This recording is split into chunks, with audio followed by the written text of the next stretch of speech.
The Kray Twins, East End's most notorious. In the annals of British crime, few names are as notorious or as evocative of the dark underbelly of London's East End as Ronnie and Reggie Kray. The twins ruled London's gangland with an iron fist in the 1950s and 1960s, their name becoming synonymous with both terror and glamour. Their criminal activities were legendary, and their personal lives were as scandalous as their public personas. Here are 12 shocking facts about the Kray twins that reveal the depth of their criminal empire and the impact they had on British society. Fact number 1. From the ring to infamy, the Kray's pugilistic roots. Reggie Kray's boxing prowess was evident from his youth, winning the London School of Boys Club Championship in 1951 and showing potential for a promising professional future. Their foray into boxing laid down the violent blueprint they would later apply to their criminal life, creating an aura of invincibility that they carried with them into the underworld. Their transition from local boxing heroes to feared mobsters was a dark turn that echoed in the alleyways of the East End. Number 2. Reign of Terror, the iron grip of the Kray twins. Ronnie and Reggie Kray established a criminal empire in London's East End that dealt in armed robbery, arson, and brutal protection rackets, asserting their dominance with a cruelty that became their trademark. Their terror peaked with the murder of George Cornell at the Blind Beggar Pub in 1966, a brazen act that displayed their absolute disregard for law and underscored their reign of fear.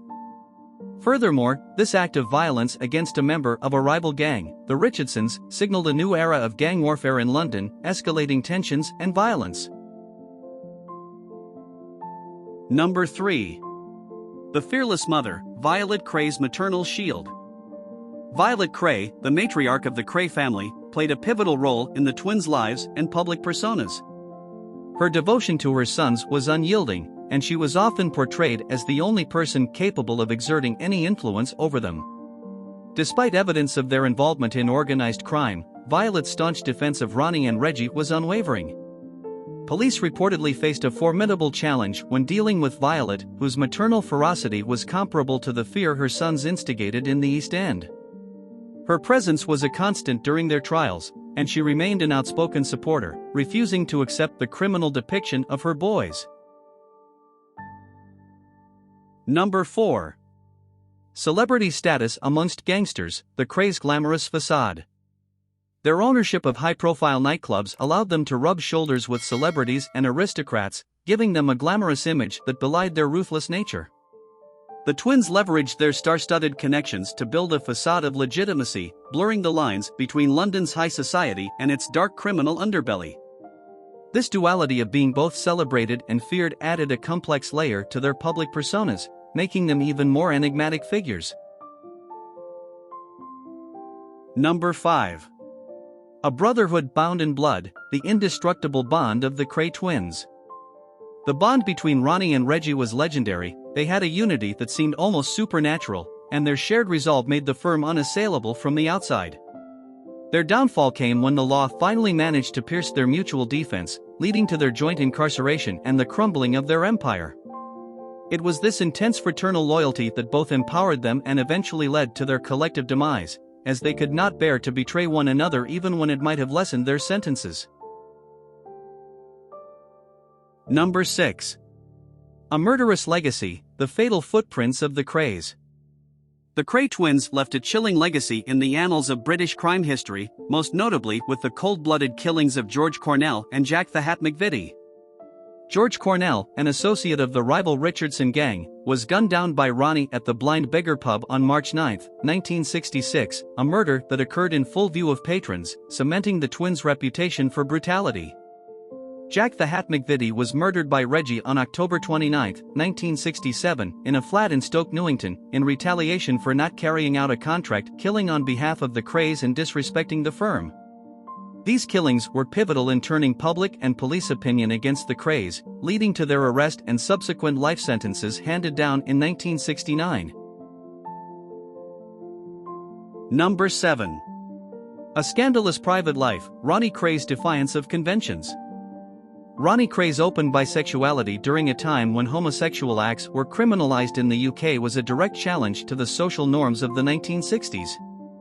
He conducted relationships with several men, some of whom were notable figures in the political and social spheres. These relationships were not only personal but also served as leverage, as it was rumored that Ronnie used knowledge of certain individuals' sexual preferences as a means of blackmail to ensure the protection and continuation of their criminal operations. His private life became an integral part of the firm's toolkit for manipulation and control. Number 8. The torture chamber, the firm's den of punishments. The Cras criminal empire was underpinned by fear, reinforced by rumors that the basement of their nightclub, the Double R Club, was a den where they would torture uncooperative gang members and enemies.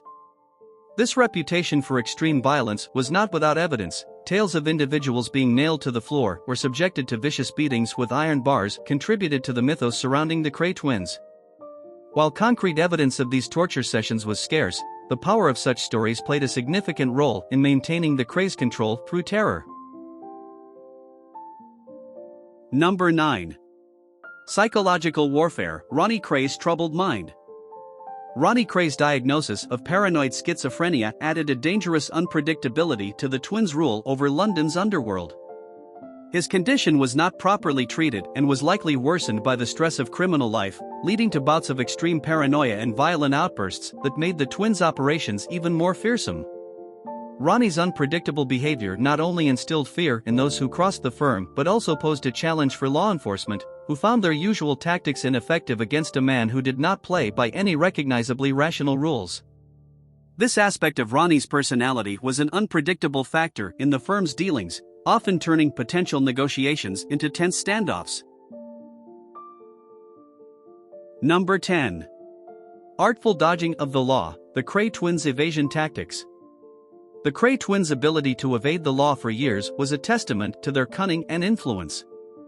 They cultivated a network of informants and enforcers that kept the East End community in a state of coerced silence.